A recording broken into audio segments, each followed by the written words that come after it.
Depuis toujours, l'homme consomme toutes sortes de drogues, pour se soigner ou pour son plaisir. Alcool, cocaïne, morphine, c'est dans le cerveau que toutes les drogues agissent. Aujourd'hui, la biologie est capable d'expliquer leurs effets au centre de nos têtes et l'étude des drogues permet à la science de mieux comprendre le fonctionnement du cerveau. Le cannabis est la drogue la plus consommée dans le monde. Pour les scientifiques, le cannabis est devenu un outil d'exploration du cerveau, un outil aussi inattendu que précieux. Originaire des contreforts indiens et chinois de l'Himalaya, le cannabis sativa est utilisé depuis longtemps pour des cérémonies rituelles et pour ses vertus thérapeutiques. Le Maroc en est le premier producteur mondial avec 2300 tonnes par an.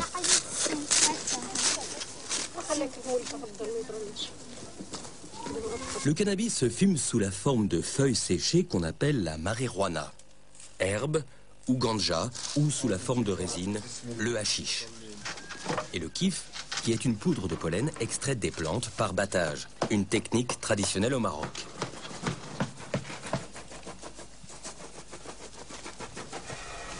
Aujourd'hui, le cannabis est devenu la drogue illégale la plus répandue dans le monde. Et plus de 160 millions de personnes la consomment. Pourtant, l'étude du cannabis a permis à des scientifiques, comme Daniel Piomelli, de découvrir un système essentiel au fonctionnement du cerveau. Un système dont personne ne soupçonnait l'existence il y a encore quelques années. Nous en savons beaucoup plus qu'il y a 10 ans, bien sûr. Mais beaucoup de choses nous échappent. Je ne peux pas faire d'estimation de pourcentage, mais nous en sommes maintenant avec le monde cannabinoïde, là où nous en étions il y a peut-être 30 ans avec les transmetteurs analogiques comme la sérotonine ou la dopamine. Nous sommes arrivés à un moment merveilleux où nous commençons à pouvoir réellement apprécier à quel point ce système est important. Tellement important que ça nous excite beaucoup. Mais nous n'avons pas pleinement connaissance de ce système. Sans les rats et les souris, jamais l'action des drogues n'aurait pu être étudiée. Ils partagent une grande partie de leurs gènes avec nous et les drogues déclenchent les mêmes tempêtes dans leur cervelle. En fait, l'humanité tout entière a une dette morale envers ces petites bêtes. On peut droguer les rats, manipuler leurs gènes et même les découper en morceaux. C'est le triste mais nécessaire quotidien des laboratoires qui compare l'état des rats drogués ou génétiquement modifiés avec des rats contrôle ou normaux.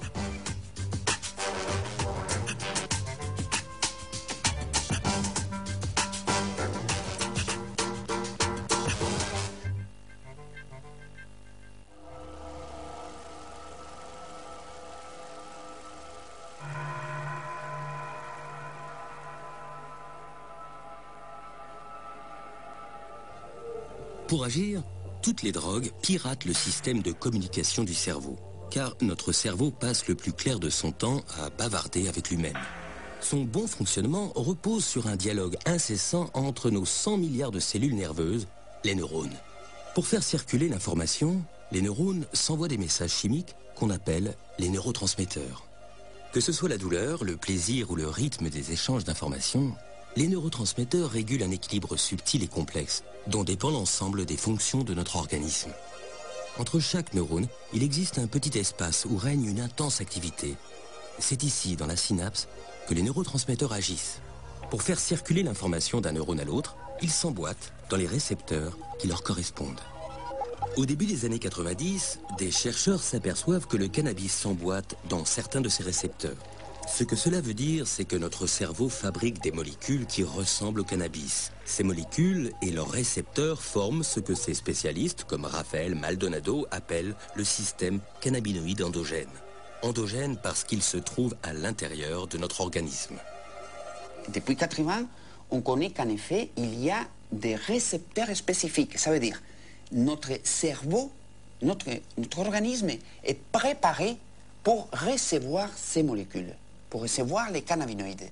Si notre organisme a des récepteurs, des protéines spécifiques pour fixer ces cannabinoïdes, c'est pas pour sentir les effets des hachis ou de la marijuana, non. C'est parce qu'on a aussi tout un système cannabinoïde endogène. Pour avoir une idée de l'importance des systèmes cannabinoïdes endogènes, je crois qu'il faudrait tout d'abord remarquer que la quantité de récepteurs cannabinoïdes, c'est beaucoup plus important que la quantité de récepteurs pour n'importe quel autre neurotransmetteur classique. Il est clair que le système cannabinoïde assure une fonction majeure dans le cerveau. Une fonction qu'on ne pouvait même pas soupçonner il y a encore 5 ans.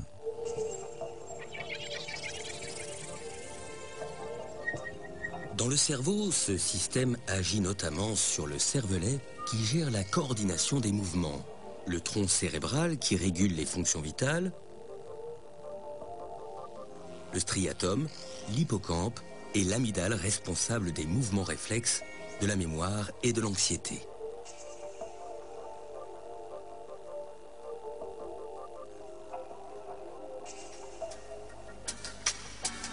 Une fois les récepteurs identifiés, les scientifiques sont donc partis à la recherche de ces molécules proches du cannabis que produit notre organisme. Autant dire qu'ils se lançaient dans l'exploration d'une véritable terra incognita du cerveau.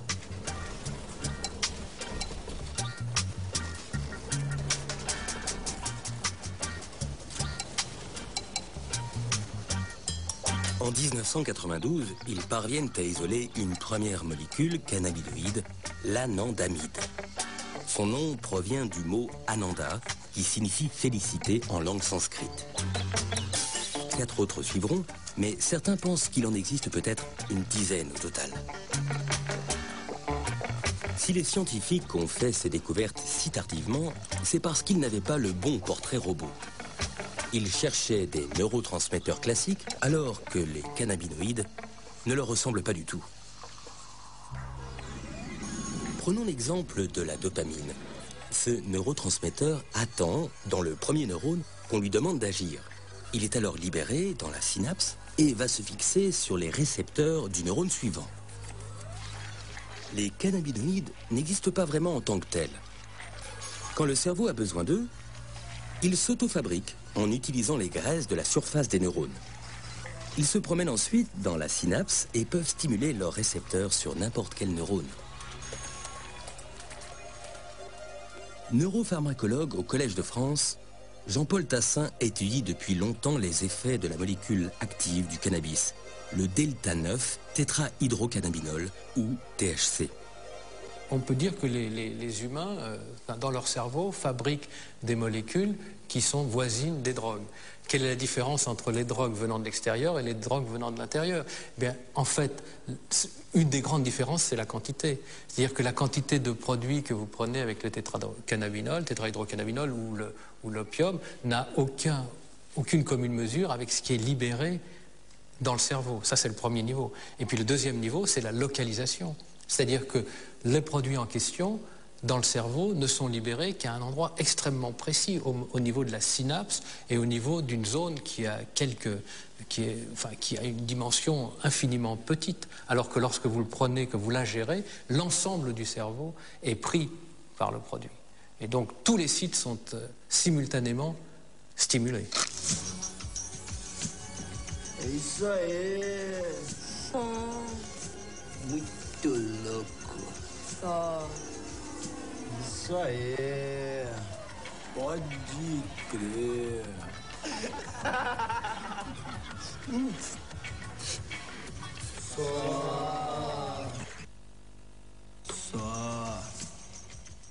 La seule chose qui va faire les pétards, c'est induire une activation du système cannabinoïde endogène.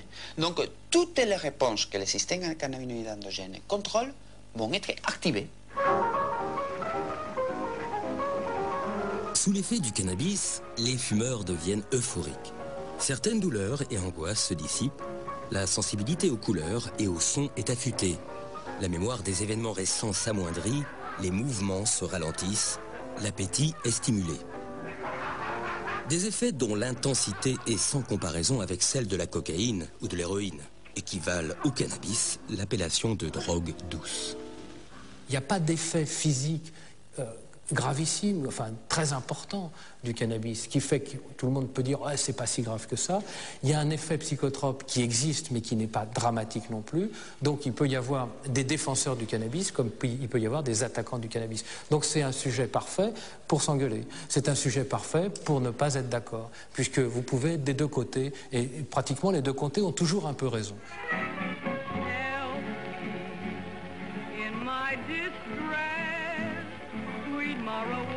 Le cannabis commence à se diffuser en Europe au début du 19e siècle. Dans les années 1850, à Paris, le club des Hachichins réunit notamment les écrivains Théophile Gautier, Charles Baudelaire, Gérard de Nerval ou encore les peintres Honoré Daumier et Eugène Delacroix.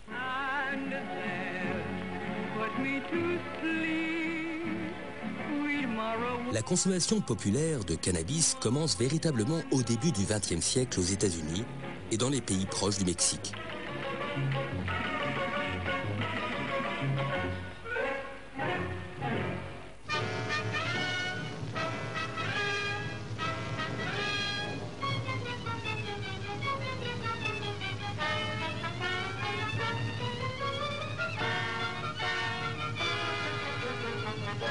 Dans les années 30, les pays occidentaux interdisent le cannabis.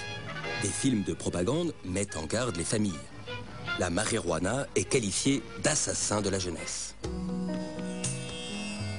Mais les milieux du jazz, les artistes et les poètes de la Beat Generation préconisent ouvertement son usage.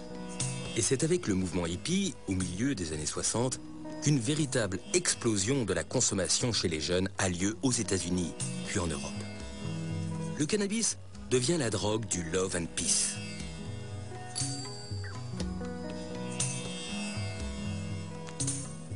À la fin des années 60, les chansons de Bob Marley et le mouvement Rasta revendiquent l'usage de la ganja, le nom jamaïcain de la marijuana.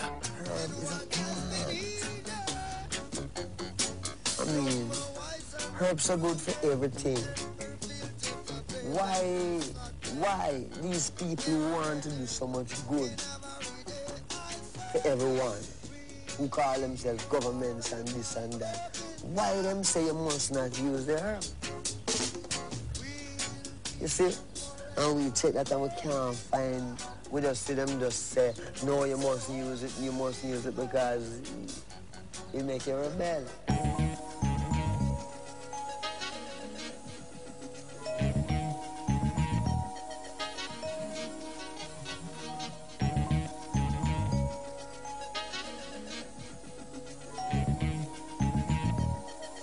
On estime que 4% de la population mondiale fume du cannabis. Afin de mieux cerner ce phénomène, le ministère fédéral allemand de la Santé publique a chargé Dieter Kleiber d'interroger près de 1500 consommateurs. Parmi les consommateurs réguliers, il apparaît que se détachent de façon relativement nette 3 sous-groupes qui rendent possible une classification. Und die sich inhaltlich wiederum in der Art des Konsums und der Konsummodalitäten differenzieren. Da gibt es zum einen eine Gruppe, il y a d'abord un groupe qu'on appelle les consommateurs individuels qui consomment du cannabis pour se détendre après une journée de travail, la plupart du temps seul, tout en écoutant de la musique ou en lisant, etc. Ce premier groupe se distingue nettement de ce qu'on appelle les usagers du temps libre, qui consomment assez fréquemment, entre autres au cours de fêtes, dans des discothèques, mais uniquement en compagnie d'autres personnes et jamais lorsqu'ils sont seuls.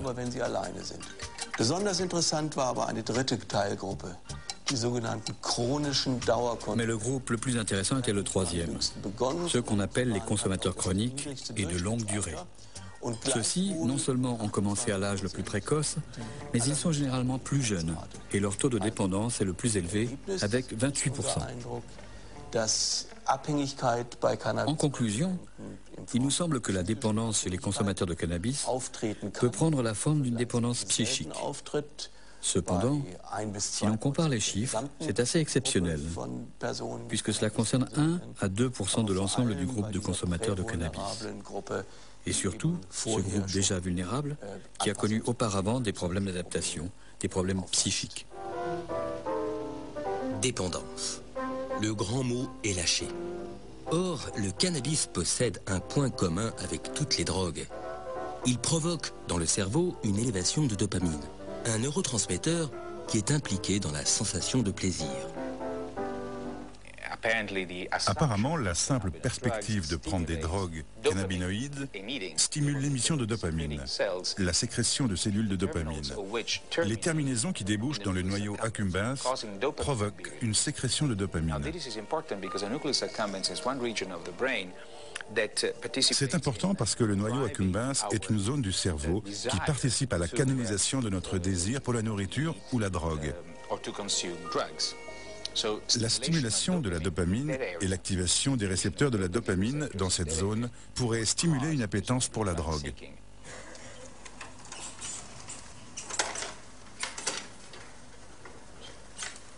Au laboratoire de Raphaël Maldonado, on teste les propriétés renforçantes du cannabis chez les souris. En clair, cette expérience permet de voir si les souris aiment le cannabis et peuvent développer une dépendance.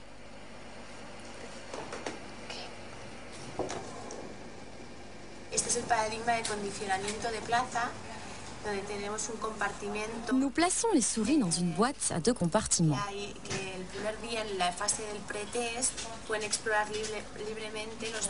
Dans un premier temps, nous les laissons explorer librement.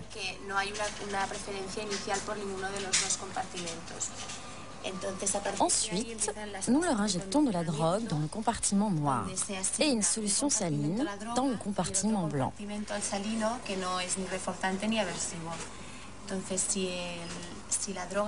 Si la drogue a des propriétés renforçantes, la souris préfère passer plus de temps dans le compartiment noir.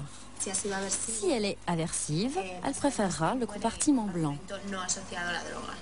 Et quand on leur injecte du cannabis, les souris passent plus de temps dans le compartiment noir, signe qu'elles l'apprécient. Mais pour mesurer le degré de dépendance chez les humains, médecins et chercheurs se reportent au manuel de référence pour diagnostiquer les troubles mentaux, le DSM-4. Ce système DSM-4 permet de définir des critères pour dire que quelqu'un a un processus d'anxiété, un processus de dépression, une schizophrénie, une dépendance. Ce sont des critères. Si on utilise d'une façon très stricte ces critères, on peut dire oui, le cannabis a les critères pour induire une dépendance. Mais si on peut analyser le cannabis induit ou n'induit pas de dépendance physique, on peut dire, là c'est clair, non? Le cannabis, la consommation humaine de cannabis n'induit pas une dépendance physique, dans le sens que l'arrêt du cannabis n'induit pas un trouble physique important. Donc, n'induit pas de la dépendance physique. Mais bien sûr, il peut induire une consommation abusive, il peut induire une perte de contrôle sur la consommation, oui. Seuls les fumeurs chroniques ressentent des symptômes physiques quand ils arrêtent le cannabis. Ces signes seraient dus à des modifications des récepteurs cannabinoïdes, des modifications qu'on pense réversibles. Si on a consommé pendant plusieurs années de grandes quantités de marijuana et qu'on arrête soudainement, plusieurs semaines, voire quelques mois après cet arrêt, on ressentira encore des sensations de dépression, d'anxiété, de perte d'appétit et d'irritabilité. L'irritabilité est un signe qui ne trompe pas. C'est assez intéressant. Des études montrent que si l'on donne à ces gens un petit peu de THC, le principe actif, pas de la drogue, pas de la marijuana, juste un peu de THC, la quasi-totalité de ces symptômes disparaît. Cela signifie que le corps s'est adapté à ces quantités importantes de marijuana en freinant son propre système et qu'il a besoin de le maintenir à ce niveau. Un nombre croissant de fumeurs en difficulté recherchent une aide médicale.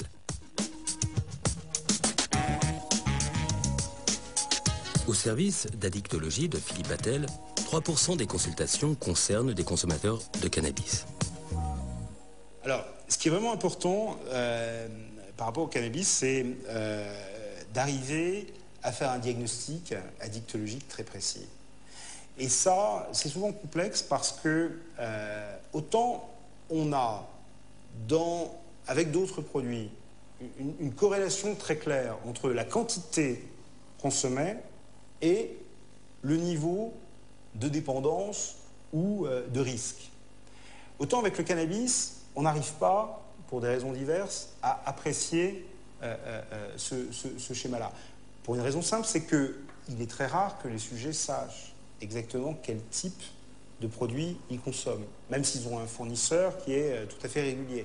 La teneur en THC des produits est extrêmement variable. Smoke, Mary? Thanks. Are you sure Jimmy will be back soon? Sure, any minute.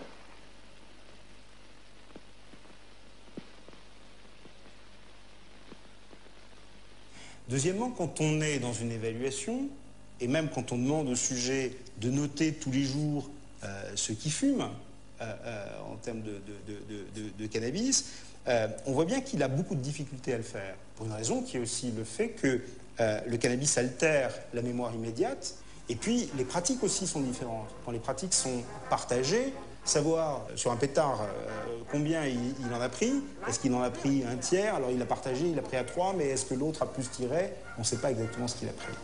Ça, c'est le premier problème. Le deuxième problème, c'est que élaborer le niveau de dépendance, c'est compliqué parce que le sujet, en règle générale, pendant très longtemps, minimise beaucoup les conséquences. Mais il les minimise pas par mauvaise foi, il les minimise parce qu'il n'a pas les moyens cérébraux, cognitifs, de se reconnaître en difficulté. Par exemple, il va vous dire « moi je fume parce que je me sens beaucoup mieux avec mes copains ». Bon, et alors vous allez amplifier le phénomène et vous allez essayer d'explorer ça. Et puis rapidement il va vous dire ah ben, « oui mais en fait quand j'ai vraiment trop fumé, j'ai une vraie angoisse et j'ai entre guillemets la parano du fumeur qui fait que l'autre, qui est quelqu'un que je connais bien, avec que j'aime bien, devient un étranger, quelqu'un qui potentiellement apparaît nuisible pour moi. Et c'est une expérience qui est quand même très, très déroutante pour un fumeur.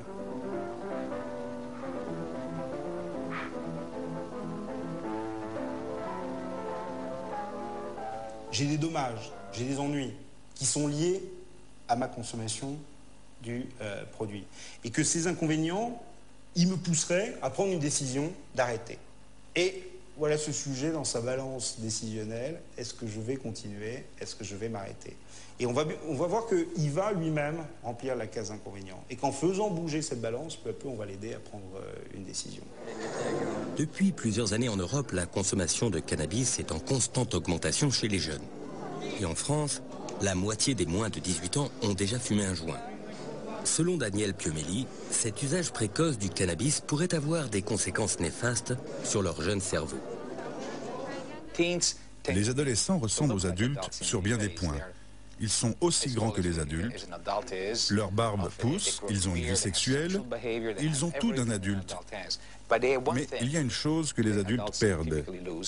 C'est une grande curiosité, cette ouverture aux choses, cet intérêt intellectuel pour toute chose. Et la raison de cela est que les systèmes du cerveau qui sont impliqués dans les comportements de quête, dans les comportements d'investigation, dans la curiosité, ces systèmes se développent plus tard dans la vie, mais déjà à ce stade. Si maintenant on commence à activer ces systèmes d'une façon inappropriée, pendant cette phase de développement, les types de problèmes que l'on peut générer plus tard au cours de la vie sont considérables. Évidemment, ceux qui vont prendre du cannabis sont en principe des jeunes qui sont dans une situation d'adolescents, qui sont donc en train de se confronter à une modification, enfin une mise en place de leur personnalité en fonction de leur environnement. Et ce cannabis, lorsqu'ils le fument, va leur permettre, pendant le temps où il agit, de prendre une certaine distance par rapport à cette contrainte qui consiste à s'adapter à un environnement et à se mettre en place leur personnalité. Alors, ça peut être un avantage si c'est pris de façon modérée, puisque ça permet de se reposer, entre guillemets. Mais si c'est pris de façon régulière, alors là, cette confrontation qui est obligatoire si on veut devenir un adulte, eh bien cette confrontation est repoussée. Elle est repoussée, voire même déformée par le cannabis. Yeah. The whole summer. At a critical time when young people must make decisions that will shape their future, the people who become dependent upon marijuana are dependent on an escape that makes the unreal seem beautiful and the reality of life seem unnecessary. No. Dad, wake up. Come on, Dad. Et je pense que s'il y avait une limite à donner, cette limite, c'est à partir du moment où un adolescent commence à fumer le matin, c'est-à-dire dès le début, dès le début de la journée où il va être confronté à tous ces événements, à partir de ce moment-là, on peut se dire qu'il y a peut-être un danger et qu'il faut faire attention.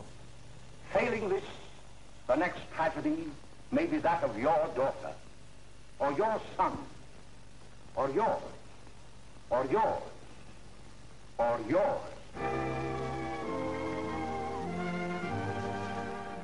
Si vous expliquez à un ado que s'il fume un pétard, il va en devenir forcément dépendant et il va se mettre de l'héroïne dans les veines, c'est archi faux. On a beaucoup d'éléments pour nous montrer que c'est faux. Si on établit une communication grand public pour les dissuader de fumer là-dessus, non seulement on ne va pas le faire, mais on va probablement avoir un effet paradoxal. À haute dose, le cannabis peut entraîner une dépendance psychologique, mais pas de dépendance physique. Alors, comment faire de la prévention sur une drogue dont les effets sont, selon les scientifiques, sans gravité? Je veux bien qu'on mette des moyens sur le cannabis, et il faut le faire. Il faut faire, un, avec prudence, et deux, dans quelque chose qui prenne en compte le fait qu'il y a 50% des adolescents qui en consomment. Et qu'il n'y a pas 50% des adolescents qui sont en grande difficulté avec le cannabis. Ça, c'est pas vrai. Et si on veut nous le faire croire, ça sera très dangereux. Parce qu'on ne pourra plus jamais, en termes de politique publique, arriver à envoyer des messages de prévention.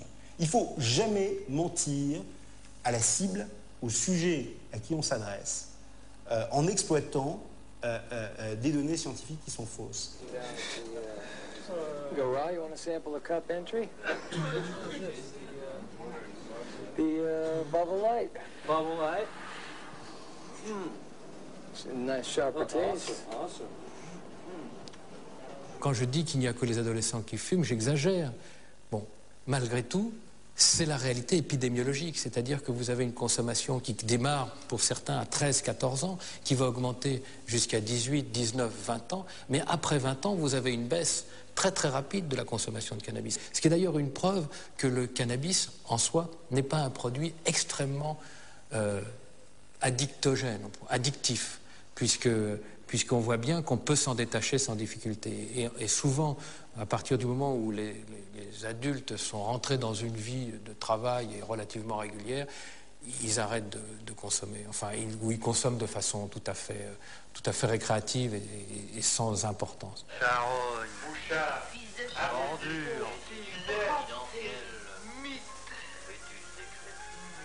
vieille viande, cadavre ambulant.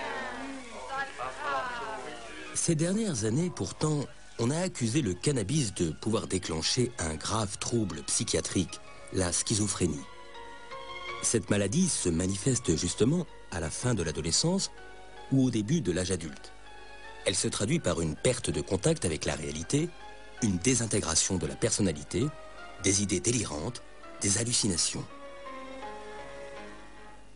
Quand on voit des sujets qui ont un tableau schizophrénique et une dépendance cannabique, et qu'on reprend chronologiquement l'histoire, on se rend bien compte que avant même la prise de cannabis, il y avait des petits éléments qui étaient des signes précoces que les psychiatres ont appris à reconnaître de troubles psychotiques dans l'évolution de ce sujet. Le cannabis a un rôle promotionnel, amplificateur d'un phénomène qui est préexistant. Il semblerait qu'on ait pris à l'envers le problème de la schizophrénie et du cannabis. En effet, les schizophrènes sont particulièrement exposés à la toxicomanie. En plus de difficultés avec l'alcool et le tabac, beaucoup consomment du cannabis. Oui, les schizophrènes utilisent beaucoup de cannabis, pour des raisons qui sont d'ailleurs bien étudiées et qui sont le fait que ça leur permet, de retrouver un sentiment, sinon d'euphorie, mais de plaisir. Et on sait qu'un des symptômes déficitaires de la schizophrénie, c'est de perdre cette capacité à ressentir, et qu'on voit bien que là, le produit pharmacologiquement leur permet de le faire. Et que deuxièmement, pas simplement dans les processus d'aller chercher le produit, qui est un produit, comme vous le savez, illicite et dans lequel il faut avoir un certain nombre de réseaux pour se le procurer, eh bien, il y a une sociabilité qui existe. Or, l'isolement du schizophrène est aussi un des symptômes déficitaires de la maladie. Donc, d'une manière bien évidemment trop schématique, on peut imaginer que l'usage de cannabis chez un sujet schizophrène a des effets bénéfiques qui luttent contre sa propre maladie. Les schizophrènes feraient en quelque sorte un usage thérapeutique du cannabis. C'est bien là la difficulté majeure quand on aborde la question de cette drogue. Illégal dans la plupart des pays, le cannabis possède des propriétés thérapeutiques bien connues.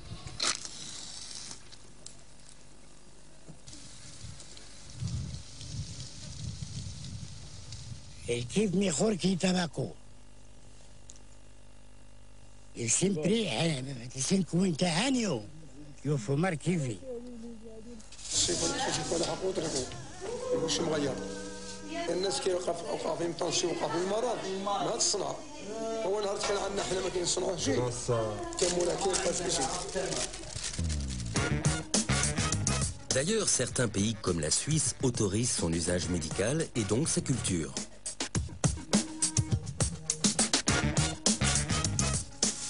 Pour moi, c'est une première, dans le sens que les médecins commencent à prescrire du chanvre aux patients en Suisse. C'est un extracteur de pollen. On va récupérer cette résine.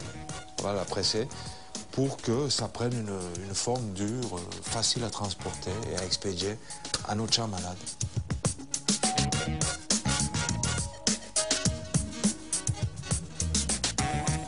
La clinique bernoise traite des patients atteints de sclérose en plaques avec des gélules à base de cannabis. Et ça nous aide quand même à mieux dormir, certainement la nuit. Pour la nuit, c'est composé, je pense, aussi pour réveiller plus relax. Parce que le matin, c'est quelquefois, ou la plupart des fois, c'est très difficile. Et puis, les alternatives pour ce médicament sont des médications très fortes avec des effets secondaires quand même assez prominents, j'ose dire, importants. Alors c'est pour ça que j'ai jamais touché les autres médications contre les tremblements, contre les spasmes ou les crampes, parce que les effets secondaires étaient vraiment très forts, trop forts pour moi. Alors j'ai laissé ça. Maintenant avec ça, j'ai pas du tout des effets secondaires. Et j'espère que ça va m'aider. Seul l'usage médical du cannabis est permis en Suisse. 300 hectares de marijuana y poussent, mais seulement 40 sont autorisés.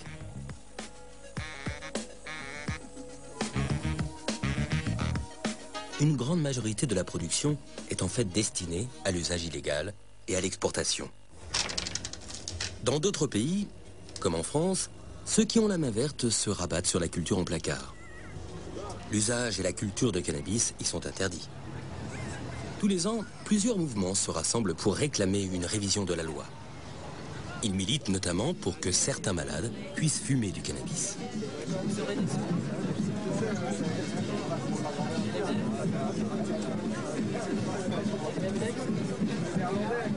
Je suis en trithérapie, il y a des effets secondaires qui sont quand même assez lourds à supporter. Je me suis rendu compte que l'usage du cannabis me permettait d'atténuer ces effets secondaires. Je ne vois pas qui peut m'empêcher d'user ça, quoi. Le message de santé publique doit donc être prudent et bien adapté. Si un patient est en train de mourir d'un cancer et qu'il a besoin de marijuana, je pense que ce serait un manque d'éthique de l'empêcher d'en utiliser pour des raisons politiques. Les Pays-Bas ont été les premiers à inscrire le concept de drogue douce dans leur législation. La consommation n'y est pas considérée comme une infraction. La vente de cannabis, autorisée, est strictement réservée aux coffee shops. Tous les ans, les amateurs se réunissent à Amsterdam à l'occasion de la Cannabis Cup, une sorte de championnat du cannabis. We've got the Double Bubble. This is the kind that has been a three-time winner in the Cannabis Cup. Hey, here we go. First place. This is very clean. It's called Premier Cru. It's like the wine. It's a vintage hash.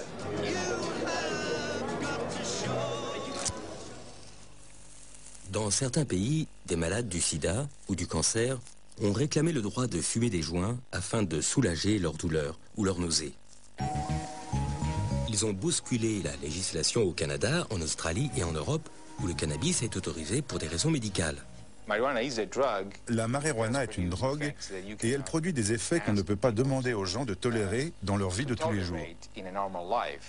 On ne voudrait pas qu'un analgésique qu'on prend tous les jours entraîne une perte de mémoire.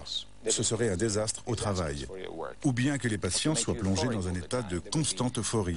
Ça poserait des problèmes à ses collègues. Bom, seu Alfredo, Ana Elisa, queria aproveitar o momento para pedir em casamento a mão da... Ai. Natália. Natália. A maconha mata de vergonha. On ne va pas discuter si c'est dangereux ou pas l'utilisation récréative des cannabinoïdes. Ça, c'est pas mon sujet. Mon sujet, c'est que les cannabinoïdes, le système cannabinoïde endogène, c'est une cible très, très bonne pour chercher de nouveaux médicaments.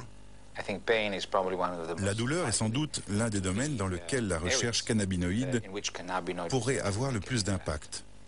Le problème est alors d'élaborer, à partir de la biologie endocannabinoïde, un antidouleur qui n'aurait aucun effet secondaire, ne provoquerait pas l'euphorie, la désorientation ou encore la perte de mémoire qui sont inhérents au THC. Le problème du cannabis, c'est qu'il envahit le cerveau et stimule tous les récepteurs. Les chercheurs essaient donc de trouver le moyen d'agir directement sur le système cannabinoïde, sur l'anandamide par exemple. Or, il existe aussi des récepteurs cannabinoïdes en dehors du cerveau. Ces récepteurs jouent un rôle dans la régulation de la douleur. Daniel Piomelli a donc développé un médicament antidouleur qui agit sur ces récepteurs de façon très localisée, et donc sans effet secondaire sur le cerveau. Il a ensuite testé ce remède sur des rats souffrant du nerf sciatique. Nous avons fabriqué une solution à appliquer sur la zone, comme un gel ou une crème, pour les humains souffrant par exemple de sciatique ou d'arthrite.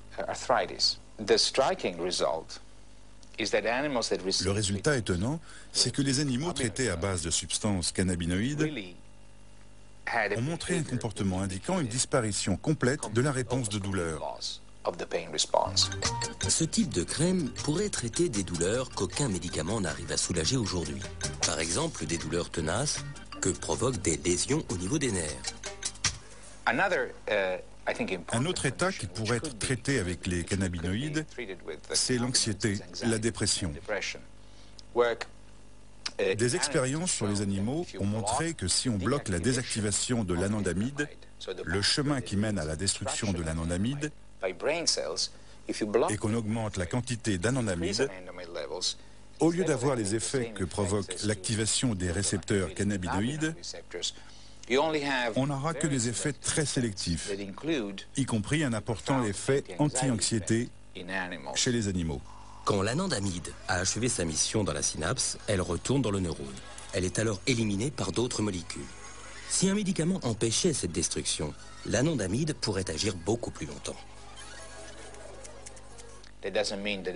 Ça ne veut pas dire que ça fonctionnera sur les humains de la même manière, mais c'est un début et nous pouvons maintenant développer de nouveaux composants qui nous mèneront peut-être à des médicaments contre l'anxiété pour les humains. Je ne pense pas que la création d'anxiolytiques ou d'antidépresseurs basés sur le système endocannabinoïque sera facile, ni même qu'ils seront disponibles dans les 2 ou 5 prochaines années. Mais je crois que dans les 10 à 20 ans à venir, Des médicaments pour les troubles neuropsychiatriques basés sur le système endocannabinoïde seront utilisés à grande échelle. Plus étonnant encore, on découvre aujourd'hui que certaines maladies seraient dues à des dérèglements du système cannabinoïde. Dans le cerveau, l'hypothalamus participe à la régulation de l'appétit. Et les scientifiques ont démontré que les endocannabinoïdes pourraient agir dans cette région.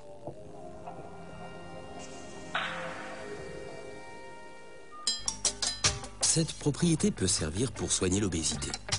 Une société pharmaceutique est sur le point de mettre sur le marché un nouveau traitement contre l'obésité, inspiré par la science du cannabis.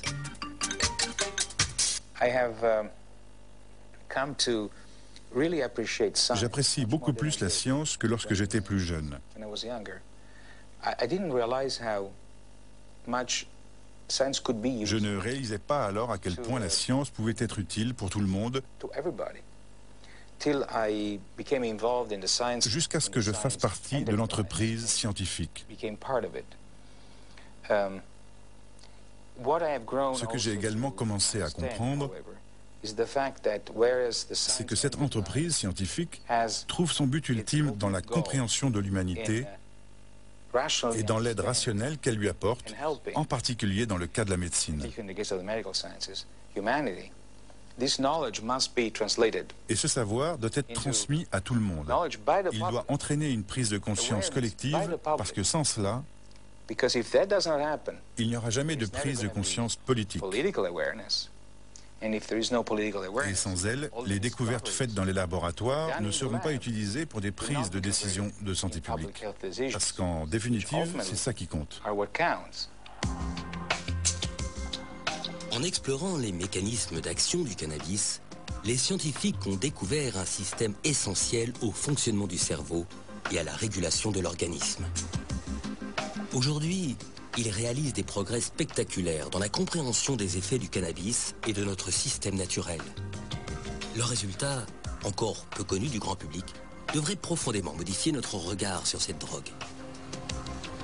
L'étude du cannabis ouvre des perspectives inédites sur de nouveaux traitements médicaux contre la douleur, l'obésité, l'anxiété ou encore la sclérose en plaques. Pour les chercheurs, une véritable révolution biologique est en marche.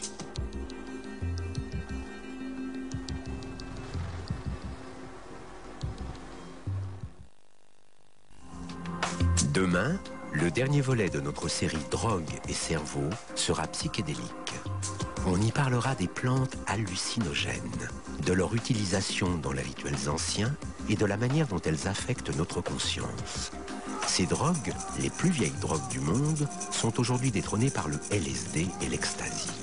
À demain pour tout savoir ici ou sur le net.